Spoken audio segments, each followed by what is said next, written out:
ديربي المجموعة اف، هذه هي الكلمة اللي اختار مدرب المنتخب البلجيكي روبرتو مارتينيز باش يوصف بها المباراة اللي غادي يجمعوا ضد المنتخب المغربي. وهذا الشيء راجع اساسا للعلاقات التاريخيه بين البلدين المغرب وبلجيكا، وكذلك تواجد الجاليه المغربيه بشكل كبير، حيث انها اكبر جاليه غير اوروبيه بلجيكا. وهذا الشيء كينعكس كذلك حتى اللاعبين مزدوجي الجنسيه اللي كيتواجدوا سواء في المنتخب الوطني المغربي ولا اللاعبين اللي لعبوا مع المنتخب البلجيكي. وغادي نعطي المثال حاليا ديال سليم املاح، الياس شاعر، سامي مايي، بلال خنوس، ولا كذلك ريان مايي، اللي كلهم تولدوا في بلجيكا وعندهم جنسيه البلجيكيه. وفي الجهه الاخرى شفنا كيفاش مروان فليني ولا كذلك ناصر الشاذلي اللي سجل هدف التاهل الى دور الربع في روسيا 2018.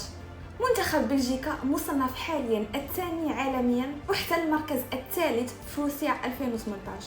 عندهم هدف واحد اللي هو تتويج هذا المنتخب هذا اللي كيقولوا عليه الجيل الذهبي بكاع الاسماء اللي فيه لقب ولما لا كاس العالم هذه السنه هذه. هذه الحلقه فهي مخصصه للمنتخب البلجيكي، الخصم الثاني ديال المنتخب الوطني المغربي في كاس العالم قطر 2022. غادي نهضروا فيه على جميع التفاصيل ديال المنتخب البلجيكي، طريقه اللعب، اهم اللاعبين، نقاط القوه وكذلك نقاط الضعف ديال هذا المنتخب بقياده روبرتو مارتينيز. ولكن قبل ما نبداو ديروا واحد الاشتراك في القناه وبقاو معايا حتى الاخر باش تعرفوا مزيان على المنتخب البلجيكي. ودابا يلا نبداو. Morocco are ahead. The crowd buzzes. They remember. طاهر، كرة طويلة من طاهر، يا سلام يا سلام، هذا هو الهدف الأول، يا سلام. كبيرة في تشكيلة الوصول والرأسية للمغرب.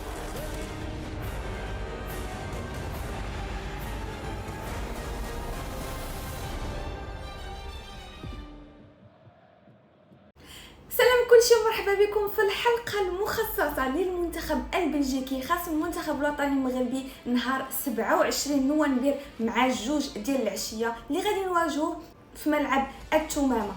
كما سبق ذكرت في المقدمه، فالمنتخب البلجيكي طلع البوديوم في اخر نسخه ديال كاس العالم في روسيا 2018، وكيقلبوا هذا العام باش يديباسيو النقطه اللي وصلوا ليها في هذه الدوره هذه، ولما لا الوصول الى المباراه النهائيه، حيث أن في سنة 2014 فكانوا وصلوا لربع النهائي، سنة 2018 وصلوا مركز الثالث. وغادي نشوفوا هاد السنة شنو هي أقصى ولا أبعد نقطة غادي يوصل لها المنتخب البلجيكي.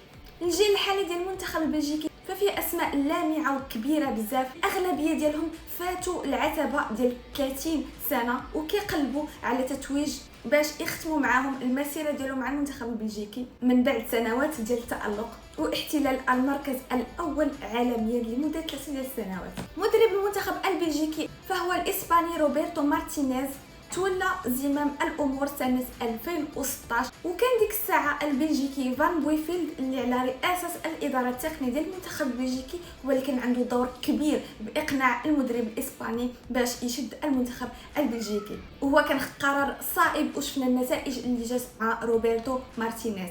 وللاشاره فحاليا المدير التقني ديال المنتخبات الوطنيه فهو البلجيكي فان بويفيلد. هذا المدرب الاسباني فهو هذا المونديال رقم 3 بالنسبه لي، هو المونديال الثاني على التوالي مع المنتخب البلجيكي. المباريات اللي كانوا في سنه 2022 ففي مجموع 7 ديال المباريات، فهو تفوق في 4 المباريات، تعادل بجوج وخسر 2 مباريات ضد هولندا. بالنسبه لاهم اللاعبين ديال هذا المنتخب البلجيكي فعندنا الحارس كورتوا اللي كيبلغ من العمر 30 سنه والمتوج في لا سيزون اللي دازت بافضل حارس في العالم اللي قدمتها فرانس فوتبول.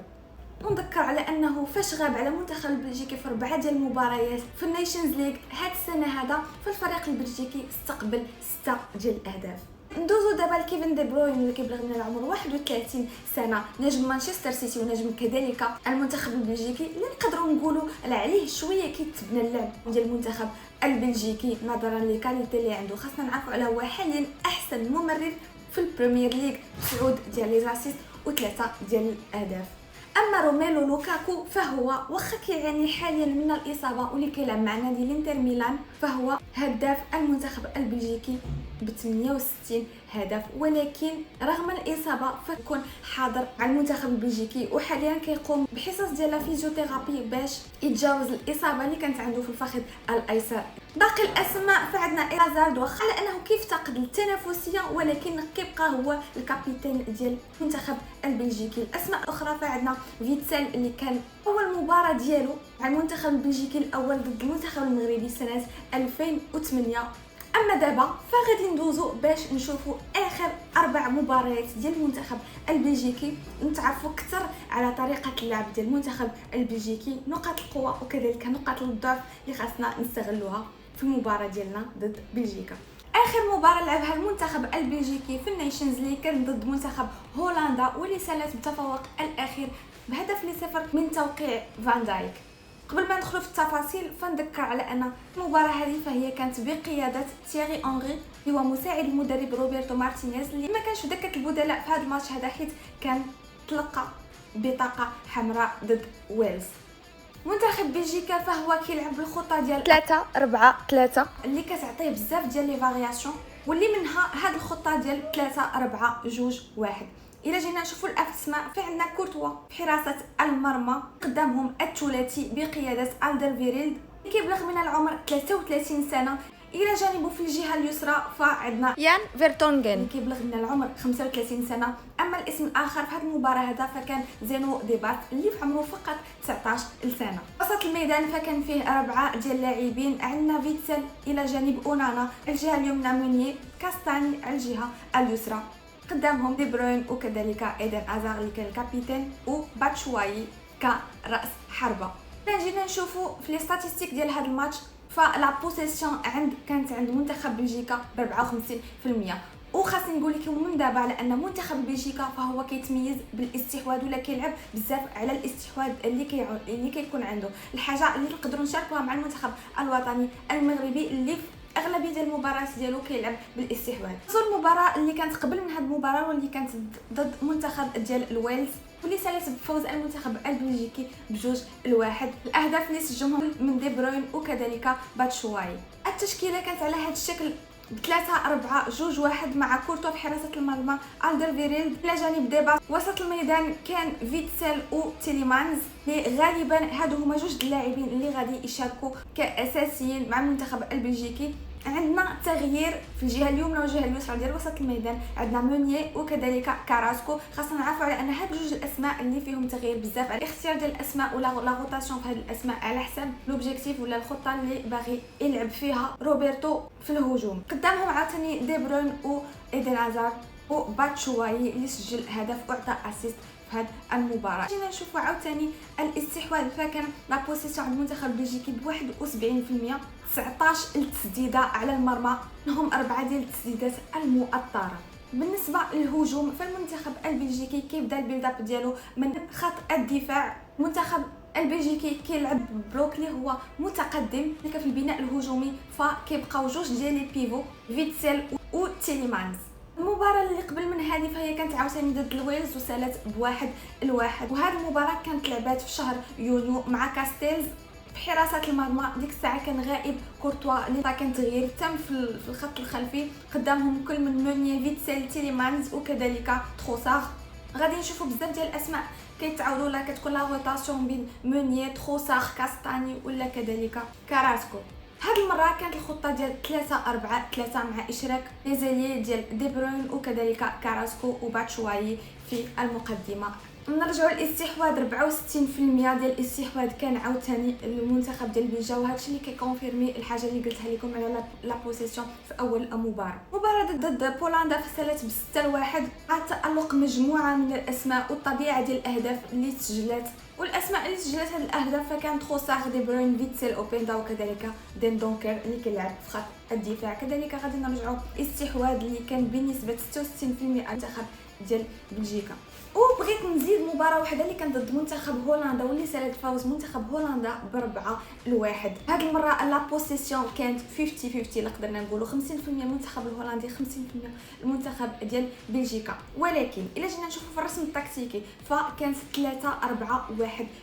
اشراك ايدن هازارد كمهاجم ثاني الى جانب لوكاكو. هضرنا على الاستحواذ، هضرنا على بناء الهجمات كيفاش كتتم من الخلف، هضرنا على لي فارياسيون ديال لا فورماسيون ديال 3-4-3 شنو الاشكال اللي كيقدر يلعب بهم المنتخب ديال بلجيكا. وبما اننا هضرنا على فقدان الكره، فحاجه ولا نقطه ضعف اللي يقدر المنتخب الوطني يستغلها امام المنتخب البلجيكي. كما سبقت وذكرت المنتخب البلجيكي كيلعب ان بلوك اللي هو متقدم، ولكن عند فقدان الكره هادشي غادي يسمح للمنتخب المغربي باش يكون سريع في اتخاذ القرار المناسب، وكذلك الاعتماد على الكرات الطويله على كذلك الكرات المباشره، ويستغلوا المساحات اللي كيكون الجانب الدفاعي، خصوصا سبيس ولا المساحه اللي كتكون بين الدرفيريلد وكذلك فيرتونغن. كذلك فاش المنتخب البلجيكي كيستخلص الكره فكاينه السرعه اللي كيتميز بها المنتخب البلجيكي باش كل واحد يكون في التمركز جيد، حاجه اللي كتسمح لهم باش يعطيهم دي زوبسيون في الباسين ولا في تمرير الكرات، اللي كتكون على الاقل 2 ولا 3 ديال لي زوبسيون اللي سهله بتمرير الكره. وكتبقى كذلك التحول الى الدفاع هي النقطه الاضعف في المنتخب البلجيكي. وقبل ما نساليو فاحنا كنعرفوا ان المنتخب الوطني المغربي فهو كيلعب على لا بوسيسيون ولا الاستحواذ، الحاجه اللي تقدر ما تكونش ممكنه امام المنتخب البلجيكي اللي كيلعب كذلك على الاستحواذ. ولكن فاش كنا واجهنا منتخب الشيلي اللي كيلعب كذلك بالخطه ديال 3-5-2 ولا فكان المنتخب الوطني قدم مباراه رائعه. البوسيسيون للاستحواذ في هذه المباراه هذا كانت عند المنتخب الشيلي ب 56%.